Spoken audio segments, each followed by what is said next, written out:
المصالحة من ضمن الإنجازات المهمة اللي دارت هي التعويض للضحايا.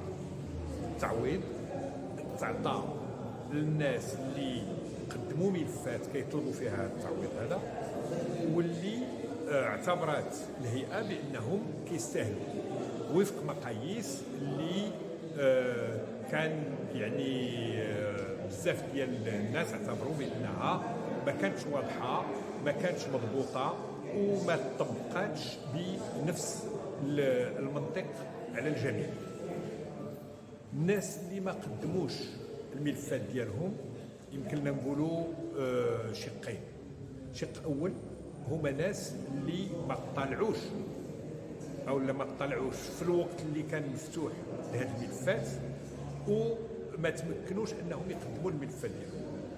وشق ثاني هما ناس اللي اعتبروا بان ايا كان التعويض المادي اللي غادي يتعطاهم ما غاديش يعتبروه بانه يقيم الحق، لان كان هذه الهيئه هذه داخله في واحد المنطق ديال اننا غاديين نعطيو التعويض المادي، غادي يعني يكون واحد شويه ديال نقول لهاد الناس هو ما كاين باس، ولكن ما غاديش نعترفوا بان هذه جرائم منظمه اللي كيتحملوا فيها المسؤوليه المسؤولين الاولين ديال الدوله، واللي غادي يتعين كل واحد بالاسم ديالو، شكون اللي عطى الاوامر، شكون اللي عطى الامكانيات، شكون اللي نظم، شكون اللي وضع الاماكن رهن الاشاره، شكون اللي شارك في التعذيب المادي، شكون اللي قتل، شكون اللي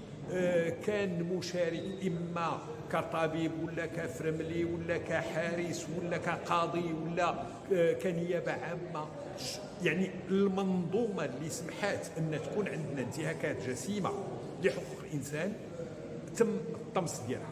مع ذلك سيمومني انتم مورسه عليكم التعذيب ومجموعه المناضلين، هل يمكن فتح هذا يعني لجنه الانصاف والمصالحه من جديد، يعني من اجل جبر الضرر؟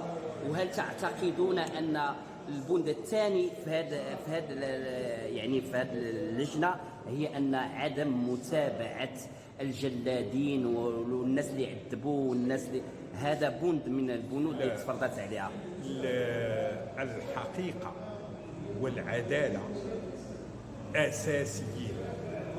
لحد الان في المغرب ما تماتش الحقيقه وما تماتش العداله، وحتى جبر الضرر المادي الفردي كان فيه مشاكل كبيره. ناس اللي اما داكشي اللي تعطاهم ما قطالهمش حاجياتهم الحقيقيه، اما انها ما تمكنوش اصلا انهم يحصلوا عليه او لا شحال من هذا. دونك اكيد ان هذا المسلسل هذا في الشكل باش مشى ما كانش عنده النتيجه ديالو هي انه يخرجنا كبلد وكشعب من فتره مظلمه الى فتره ديال دوله الحق، بل انه دار باش يعني خفف الوطأة ديال الضغط الوطني والدولي في هذا الموضوع هذا ديال الانتهاكات الجسيمه، ولكن ما عطاناش نظام جديد.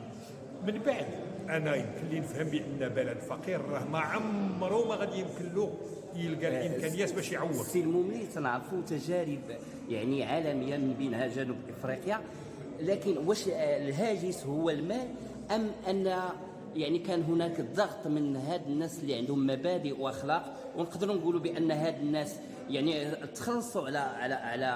تخلصوا على ماضي ديالهم او تخلصوا على النضال ديالهم، بينما راينا تجارب اخرى في دول اخرى منهم مثلا مونديلا انه وضع دستورا جديد، وضع قوانين للتعذيب، يعني المساله ديال السود مع البيض، كان هذا يكون احسن ولو ما يكونش التعويض. الا ترى معي هذه الفكره؟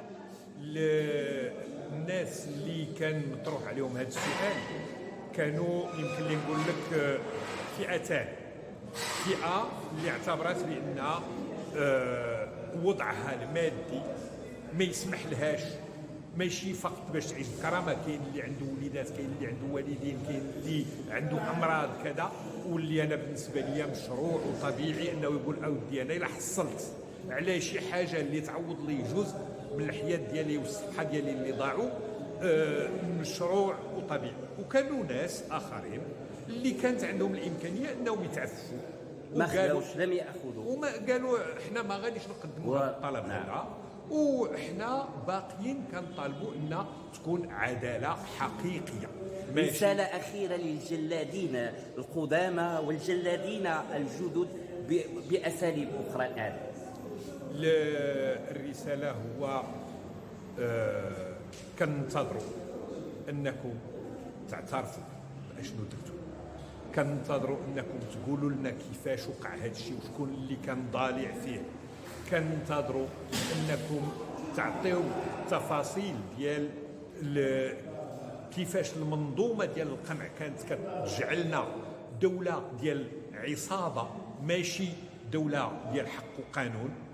وكننتظروا انكم تساهموا باش ننتقلوا لبلد اللي فيه الاحترام ديال المبادئ الاساسيه ديال المساواه، ديال العدل، ديال القانون، ماشي دوله ديال المافيا اللي كتفرض المصالح ديال النخبه الحاكمه ضدا على كل المبادئ الانسانيه. شكرا للأستاذ الممني باسم كازا نيوز.